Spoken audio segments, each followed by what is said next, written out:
Je vais vous raconter un des propos qui m'a le plus choqué, mais dans toute ma vie. À l'époque, je prenais des cours d'art oratoire, donc pour être plus à l'aise, plus impactant, plus éloquent en public. Et je suis face à un professeur d'art oratoire, bon, qui est désormais à la retraite, qui dit quelque chose sur scène qui m'a marqué. Il est super à l'aise, vous avez des frissons en l'écoutant. Il dit ce que personne n'ose dire avec une facilité déconcertante. Et il a dit ceci qui m'a marqué à vie. Moi, vous savez, là sur scène, là, j'ai pas confiance en moi. J'ai pas confiance en moi. Et là, je me dis, mais soit je suis face à un escroc, mais bon, ce qu'il avait dit avant me laissait imaginer que ce n'était pas le cas, soit je n'ai rien compris de ce que c'est que la confiance en soi. Et effectivement, je pense que je n'avais rien compris de ce que c'était que la confiance en soi. Et c'est peut-être aussi votre cas, dans le sens où on a tous à parfaire compréhension de ce que c'est la confiance en soi. Moi, je vous propose aujourd'hui, pour aller encore plus loin dans cette gestion de l'anxiété, de distinguer trois choses. La première chose, c'est l'estime de soi.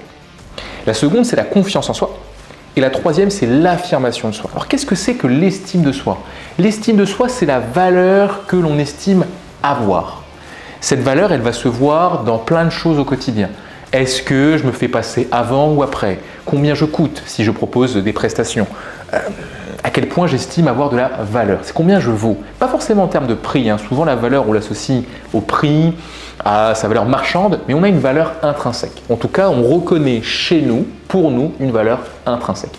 Et ça, c'est l'estime de soi. C'est très difficile à faire bouger, hein. Ça dépend de ce que vos parents vous ont dit, de ce que l'éducation vous a appris, de ce que l'école vous a répété, quelle valeur intrinsèque vous avez. Donc c'est le premier vase, l'estime de soi. Cette estime de soi, elle va alimenter un second vase qui est la confiance en soi. La confiance en soi, c'est la capacité à agir. Quand j'ai confiance en moi, eh bien, je suis plus apte à faire, à agir dans le monde dans lequel je suis. Je vais entreprendre, je vais prendre des risques, je vais faire là où certaines personnes ont préféré moins faire. Moi, je le vois par exemple dans mes formations, quand à la fin, une partie théorique, je propose aux participants de se lever et de pratiquer, qui ose le plus? C'est ceux qui ont plus confiance en eux. Pourquoi? Parce qu'ils se sentent plus capables de faire. Donc l'estime de soi va alimenter un peu la capacité à faire, qui est la confiance en soi. Et le dernier niveau, c'est l'affirmation de soi. Et l'affirmation de soi, elle prend en compte quelque chose que ne prenait pas en compte l'estime de soi et la confiance en soi, c'est la présence de l'autre. Comment, avec ma confiance en moi, je peux exister face aux autres? Est-ce que je vais être un peu en retrait, un peu passif et donc laisser plus de place à l'autre? Là, je vais en général manquer un peu d'estime et donc de confiance.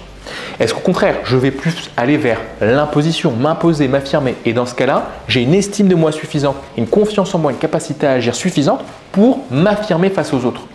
Voyez ça comme trois niveaux qui se complètent. La valeur que j'ai détermine ma capacité à agir et à exister face aux autres. Évidemment qu'il est plus simple de travailler sur sa confiance en soi que sur son estime de soi. Évidemment qu'il est peut-être encore plus simple de travailler sur son affirmation de soi que sur sa confiance en soi, que sur son estime de soi. Mais dans tous les cas, si vous voulez parfaire votre technique oratoire, si vous voulez développer votre aisance à l'oral, vous devez travailler sur les trois. Vous avez de la valeur, que vous le vouliez ou pas. Et plus vous allez reconnaître cette valeur, plus vous allez développer votre estime de vous-même. Vos actions vont changer, votre façon de vous voir va changer et votre façon d'agir va changer. Si la façon d'agir change, si j'ose davantage, si j'ai moins peur d'avoir peur, si j'agis malgré la crainte, je développe ma confiance en moi. Parce que je m'en sais capable. Et si j'ai plus confiance en moi, si je vais là où je n'allais pas avant, si je fais ce que je ne faisais pas avant, naturellement que mon affirmation de moi face aux autres va s'améliorer. Et je vais oser dire ce que je n'osais pas dire. Et je vais oser exprimer aux autres ce que j'avais du mal à leur dire. Voilà ce que doit être le parcours d'un orateur, d'une oratrice inspirante et développée. Aller vers l'affirmation de soi tout en nourrissant sa confiance en soi et son estime de soi. Et voilà ce que l'on fait maintenant depuis plusieurs dizaines de jours. Donc je vais vous demander de travailler sur chacun des trois. Comment je peux reconnaître que j'ai plus de valeur? Évidemment que la prise de parole va y aider. Comment je peux prendre plus de risques aujourd'hui? Évidemment que ça va augmenter votre confiance en vous. Comment je peux plus être assertif et m'affirmer face aux autres?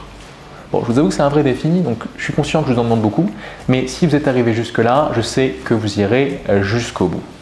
Je vous fais confiance, j'ai confiance évidemment en vous, donc travaillez dessus et nous on se retrouve demain pour parler d'un sujet important sur la confiance la confiance conditionnelle et la confiance inconditionnelle. Allez, petit teasing et à demain.